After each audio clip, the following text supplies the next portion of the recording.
Live in Western Oregon, this is NBC 16 News at 5. Good evening and thanks for joining us for NBC 16 at 5. I'm Alan Matthews. New numbers from Oregon Health Authority shows the state has surpassed 700 coronavirus cases. There are now 19 deaths, the recent one being a 70-year-old woman in Multnomah County. We take a look at the map and the majority of cases remain in Washington, Marion and Multnomah counties. In our region, Lynn County has 37 cases, including 2 deaths. Deschutes County added 3 cases, bringing their total to 27. Lane County added 2 more cases and now has 20 cases and 1 suspected death. Benton County added 1 case and has 13, including 1 death. Douglas County stands at 10 cases. There are still 0 confirmed cases in Coos County. The 2 new cases in Lane County include a man in his 20s and a woman in her 50s, both from Eugene, Springfield area. So far, a total of 4 Lane County residents who tested positive for coronavirus have recovered. That includes a patient in their 30s, 2 in their 50s, and 1 in their 60s. Lane County Public Health spokesperson says the county is not seeing exponential growth. That's a good thing because the rate of infection is manageable. The downside for people at home is that the peak will last longer. So instead of a very sharp peak that overwhelms our healthcare system and then falls off, you see a very gradual peak and then it maintains for a longer period of time. So you will still see cases come in. You will still see that happen over a longer period of time. However, our ability to react to the outbreak will be increased. So that's really what we're trying for. Davis says the national curve will likely be much steeper than Lane County's and that health officials feel very fortunate to be in that position. Again, Lane County Public Health says 4 people who tested positive for coronavirus have recovered. But what do health officials mean by that? Jason Davis says a person is considered recovered when they've gone 72 hours without a fever or cough and they're not taking medication. The county says on average those patients spent 3 weeks fighting the disease before they got to that point. Eugene Springfield Fire is trying to prevent the spread of coronavirus while also conserving their limited number of personal protective equipment. Battalion Chief Mike Caven says that firefighters are still responding to emergencies and that the people should not be afraid to call for help. He says they are trying to reduce unnecessary usage of protective equipment when making assessments, but now when a call for service is made, dispatch will ask if the people involved have coronavirus symptoms or if they have come in contact with someone with coronavirus. If they meet any of these criteria, they may be asked to meet responders outside their home, which we understand is not always the most comfortable way when you're asking for help.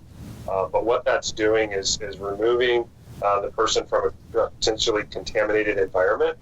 Battalion Chief Caven says that in an extreme emergency situation like cardiac arrest, firefighters will automatically respond in full protective gear. An Oregon manufacturing company is now making equipment to protect healthcare workers. ADEC is making a type of helmet or powered air purifying respirator to help fight with the shortage of personal protective equipment nationwide. The company can make 10,000 a week, enough to handle a surge of patients with coronavirus. It is more durable and will last us longer. And in fact, we have the ability with the new shields to sterilize them between each patient, which allows us to continue to use these shields for longer than 1 per patient. Legacy Health says that they previously would use 3,000 of these shields per day. Well, here's a look inside the emergency medical station that's now in place at the state fairgrounds in Salem. It's part of the state's emergency preparedness plan. The National Guard says the site will have beds and supplies for up to 250 people who are currently in nursing home care. We now turn to our first look at weather. NBC 16's Heather Melendez now joins us. How are we doing with our weather? A little bit of rain today, but again, we do need it. Yes, that's right, Alan, and we're going to continue to see some moisture. Right now, conditions though outside are just cloudy, a little bit on the drier side. We did manage to pick up a couple of raindrops earlier, but for the most part, conditions are very much spring-like, seeing temperatures in the upper 40s and same as those out in the coast. Although as that jet stream is picking up, we are seeing some gusty winds, which makes temperatures feel a little bit cooler than what we are expecting expecting. We're dropping down to at least 5 temperature degrees for tonight, and we'll continue to see some frosty conditions and seeing some near freezing lows. But for the most part, everyone's seeing some upper 30s for tonight. We'll continue with those frosty conditions in those more early morning hours and seeing some cloud coverage, but we have more rain on the way. I'll let you know when we'll get our second wave of rain. My full weather forecast. Alan? All right, thanks a lot, Heather. Well, as Oregon schools move to distance learning from home, high school seniors are now grappling with the idea that prom and graduation ceremonies will likely be canceled or postponed. Seniors from North Eugene High School say it's a time of uncertainty. They don't know what their classes will be or look like as schools move to distance learning. One senior already bought her prom dress and has been looking forward to the big day for months, not to mention seeing her friends at school and graduation.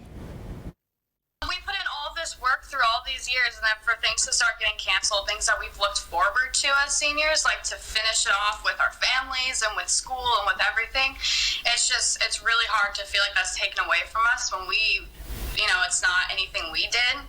McClure says there has been some talk about a virtual prom, but nothing has been set in stone. Well, the problems for those filing unemployment claims in Oregon seem to be getting worse. Bob High from our sister station in Portland tells us how there are even delays for some in getting their checks. I actually work for one of the local Portland hospitals here. Talking by Skype, Nicole Taylor says she filed for unemployment in early March when an illness not related to the coronavirus kept her from working as an on-call employee at a Portland hospital. Nicole says weekly payments came through fine until Wednesday. So I didn't get a payment today. I didn't receive the text message from my bank or the email. And on the unemployment website, it says that they have received my claim, but it's not been processed. Nicole checked with her bank to make sure the problem wasn't there. Oregon's employment department admits both its phone system and now its payment processing system are being overwhelmed by record-setting unemployment claims that hasn't let up since last week, and that some unemployment checks may be delayed just as rent payments come due.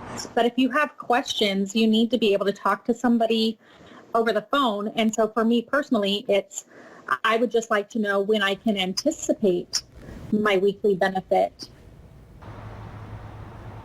Seven Feathers Casino in Canyonville has furloughed over 500 of its employees. The casino closed its doors 2 weeks ago in an effort to reduce large gatherings. Workers at the RV resort and the truck and travel will not be affected. The decision was just made because the time frame to reopen, we weren't aware it was going to go on as long as it has. So, the tribe is following all the safety precautions and all the safe measures that the federal government is. And so we just want, to ensure the safety of our team, our family, and also our guests. Employees will be able to use their paid time off and go on unemployment. The tribe will continue to pay their benefits during this indefinite furlough. Each week, the local nonprofit Relief Nursery is handing out 150 meals to families in the Eugene Springfield area. Their learning platform and home visits have now shifted to video chats. The nonprofit says they are also working on providing emergency funds to help cover bills and rent. Many of the families we serve at Relief Nursery have been impacted at a high rate due to COVID-19 closures and layoffs. So we're working really hard to provide essential resources to help these families thrive throughout this uncertain time. Relief Nursery is in need of fresh produce, beans, rice, baby formula, and diapers sizes 3 to 5. If you would like to donate to Relief Nursery, you can check out their website for a full list of their needs. That is reliefnursery.org.